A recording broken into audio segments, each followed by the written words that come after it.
Assalamualaikum warahmatullahi wabarakatuh. Salam dan sejahtera. Perkenalkan, saya Isprih Karyati dari SMK Negeri 5 Kota Tangerang Selatan, Provinsi Banten. Saya sebagai guru produktif desain grafis. Pada video kali ini, saya akan memaparkan tentang pembelajaran berdiferensiasi, model problem based learning, terintegrasi YouTube di kelas 12 DG2, mata pelajaran perwajahan, materi tentang poster.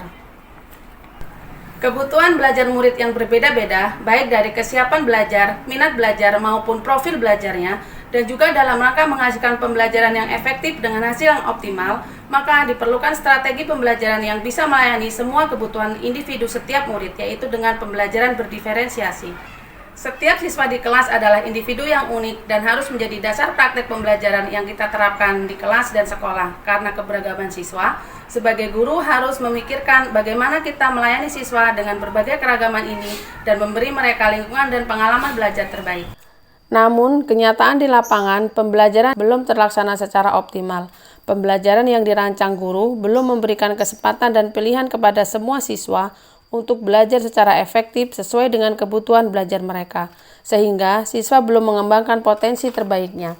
Siswa mendapatkan pengalaman belajar yang sama, media belajar yang sama, sumber belajar yang sama, tanpa mempertimbangkan keberagaman tingkat potensi, minat, maupun profil belajar siswa. Untuk mengatasi hal tersebut, saya tergerak melakukan perubahan dengan menggunakan model pembelajaran yang lebih banyak memberikan kesempatan kepada siswa untuk berkolaborasi dan meningkatkan kreativitas dan menumbuhkan rasa percaya diri mereka, yaitu dengan menerapkan pembelajaran berdiferensiasi model problem based learning. Pembelajaran berdiferensiasi merupakan pendekatan sistematis untuk merancang pembelajaran yang memenuhi kebutuhan belajar murid yang beragam. Penerapan di kelas dengan menggunakan 3 strategi, yaitu strategi diferensiasi konten, diferensiasi proses, dan diferensiasi produk. Tantangan untuk mencapai kegiatan tersebut adalah tantangan dari dalam diri siswa, rendahnya motivasi, keaktifan, dan kesiapan belajar peserta didik dalam menerima materi produktif dan melakukannya secara langsung. Tantangan dari guru, model pembelajaran yang tidak sesuai dengan kondisi dan karakteristik peserta didik, media pembelajaran bersifat konvensional, pengemasan materi tidak menarik dan sulit dipahami peserta didik.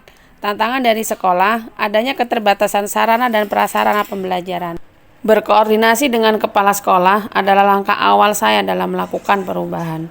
Kemudian, saya merancang model pembelajaran berdiferensiasi dengan menggunakan model pembelajaran problem based learning. Sebelumnya, saya melakukan tes diagnostik untuk mengetahui kebutuhan belajar murid. Dalam pelaksanaan pembelajaran, saya memulainya dengan melakukan ice breaking. Ice breaking dapat membantu siswa lebih nyaman dan siap untuk belajar, mempercepat proses pembelajaran, dan menciptakan suasana kelas yang positif. Kemudian, saya menyampaikan tujuan pembelajaran, langkah-langkah pembelajaran, media, dan metode pembelajaran, maka proses pembelajaran dilakukan dengan model pembelajaran problem based learning.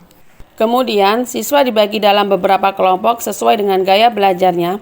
Setelah itu, siswa diberi motivasi dan rangsangan untuk memusatkan perhatian pada materi yang akan dipelajari dengan cara mengamati lembar kerja atau artikel, video, atau gambar, disesuaikan dengan gaya belajar siswa yang audio, visual, dan kinestetik.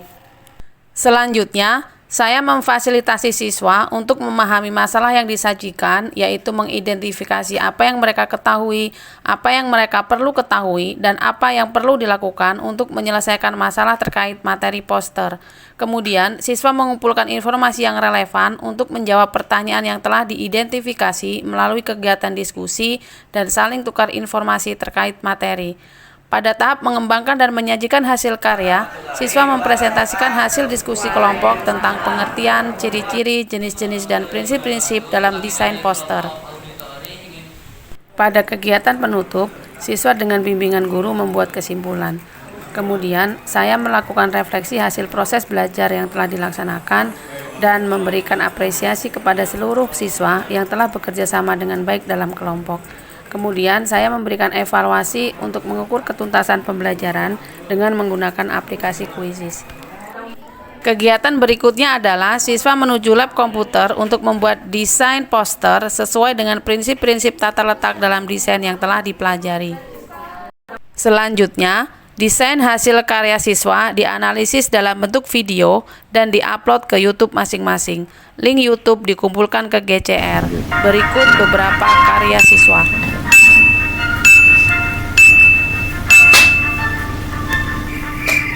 Kalian udah kerjain tugas pelajaran? Lah, Projan emang ada tugas. Tugasnya apa? Ini tugasnya. Waduh, gas kerjain deh.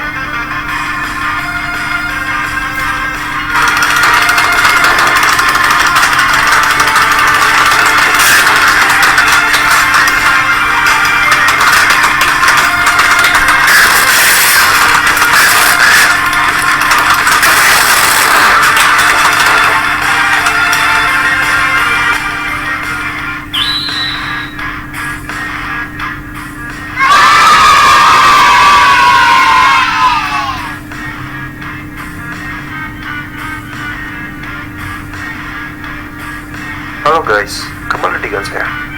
Ini adalah poster yang saya buat. Mari kita analisa.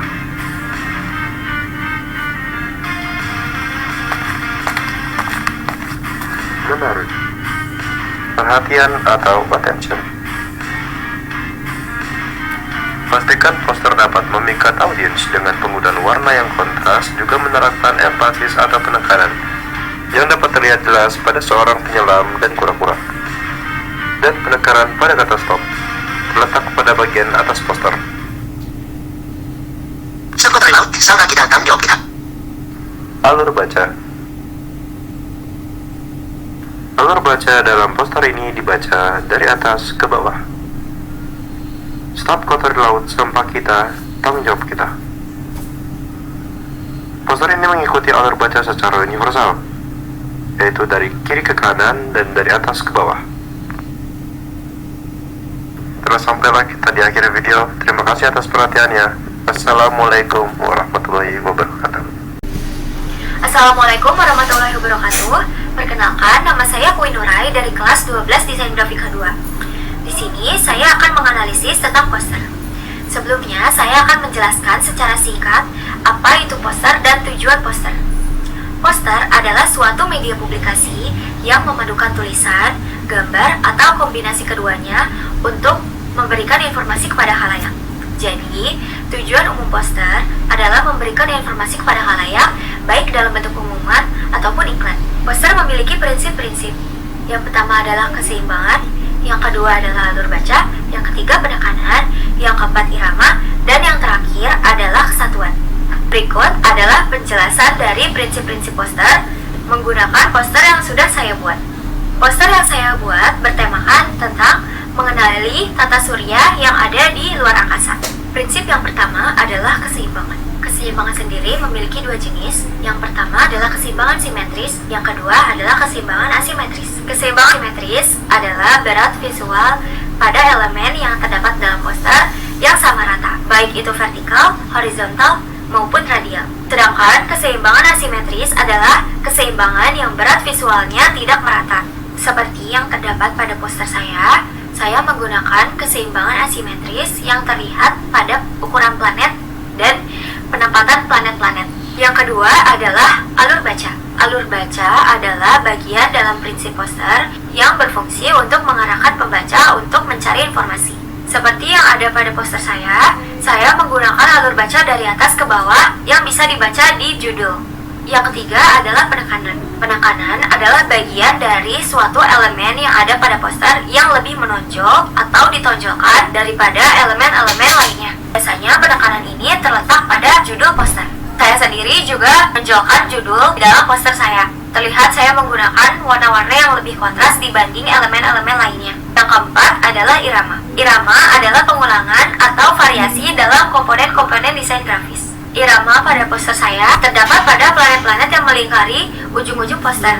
Prinsip yang terakhir adalah kesatuan. Kesatuan adalah bagian dalam prinsip poster yang dipisah atau digabung sedemikian rupa sehingga menjadi suatu kelompok informasi. Seperti contoh, teks yang bernamakan nama planet, yaitu Venus, di sebelah gambar planet Venus. Sekian analisis dari poster menggunakan poster yang telah saya buat. Semoga dapat membantu dalam memahami prinsip-prinsip dari poster, dan bila ada kesalahan kata, saya mohon maaf.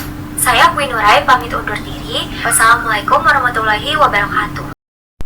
Saya Nur Saada, guru SMKN 5 Kota Tangerang Selatan. Dari hasil pengamatan saya, ketika Bu Ispri melaksanakan pembelajaran berdiferensiasi sangatlah efektif dan dapat meningkatkan antusiasme serta semangat belajar siswa. Semoga langkah perubahan ini dapat diikuti oleh rekan guru lainnya. Demikian video pemaparan pembelajaran berdiferensiasi model problem based learning terintegrasi YouTube. Semoga bermanfaat. Wassalamualaikum warahmatullahi wabarakatuh.